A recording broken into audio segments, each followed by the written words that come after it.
welcome back to The Big Picture. It's 9:14 on your Thursday. Thanks for hanging out with us. I'm Colin. She's Bryn. Right now, we are joined by Cameron Keir with Blueprint Columbus. Good morning. Thanks for coming in. Thanks for having us. We appreciate it. So, looking back at the last couple of weeks, obviously just flooded out, drowned practically. Yes, when it comes crazy to some of the work that Blueprint Columbus is doing, obviously you guys are not a flood mitigation program, Correct. But it does kind of fall into your wheelhouse. Especially, Absolutely. You guys have a sump pump program as well that kind of ties into all of this. Everything ties together. So Blueprint is part of what we call a larger layer cake approach from Columbus Water and Power. Our main goal is twofold. It's reducing what we call sanitary sewer overflows. That's a very big way to say we want to prevent untreated stormwater from entering our rivers and streams. The other thing that we do is clean and treat the stormwater runoff at the source in the neighborhoods to reduce pollution.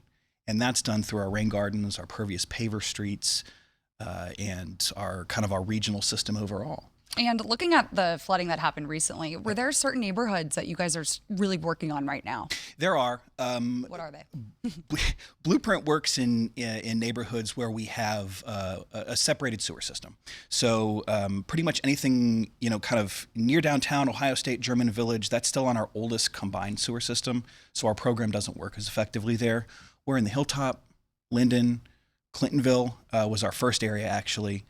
We're on the Near East Side off the Livingston Avenue corridor in areas where we have seen this issue kind of continually show up.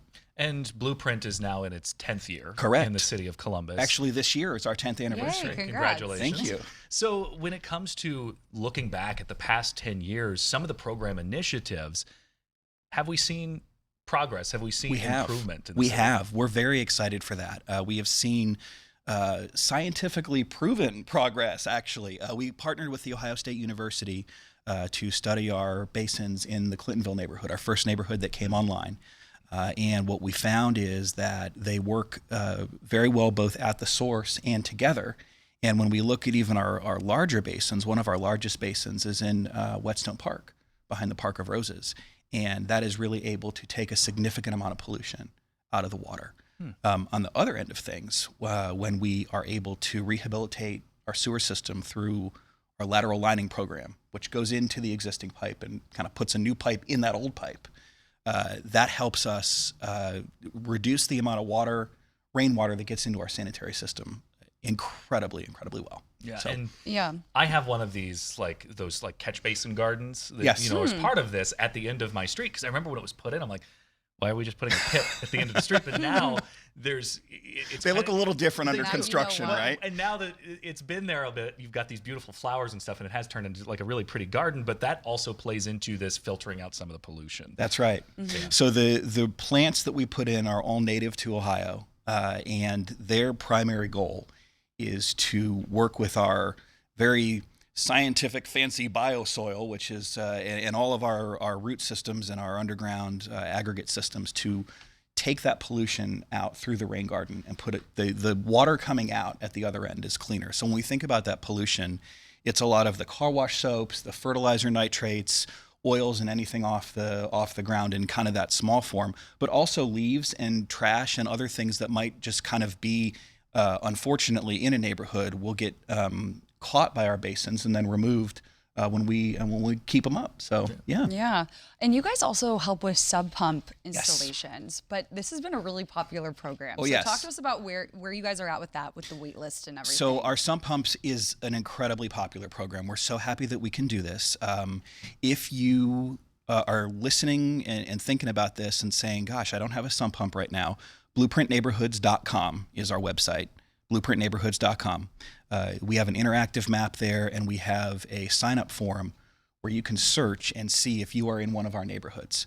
By having an address in one of our neighborhoods, you qualify for our sump pump program. The program for us is aimed at keeping the water that's near your house's foundation out of our sanitary system. Mm-hmm. So it's not a complete flooding mitigation measure, but for our residents, obviously, a very secondary benefit to that is a drier basement. Right, because a lot of older homes, absolutely, all of those floor drains also just tie into Yeah, the sanitary system. The sanitary so if we system. can pump the clean water in the basement out of the ground, helps you guys long run. Yeah. So we do have a wait list. Depending on the neighborhood, it can get up there a few months, approaching 1 year. We've had an incredible positive response to this program. We wish we could work so much faster, but we do have our neighborhoods kind of set in order, and we start construction in those neighborhoods, on the sump pump side, as we do with our other pillars of our program. Oh, I got the map pulled up. There you go. Look Look how at cool that. this is. Right. So this is a great resource if you So- want to check out the blueprints work. And you can search any of the addresses there. Our program areas, project areas are lined out, and everything shows up to show you exactly what you can expect as we get closer to construction too. Okay, So what else can very folks cool. in the city of Columbus expect coming up? The next 10 years we still have work to do. We have project areas that will be under construction all the way to the deadline to meet our consent orders, which is 2045. Yeah. So we have a lot more work to do, and we just hope that they're going to see a difference both in the neighborhood and holistically as we continue our program. Cameron, thanks so much. Thanks so Thank you much. so much for coming in. Great work. We appreciate it.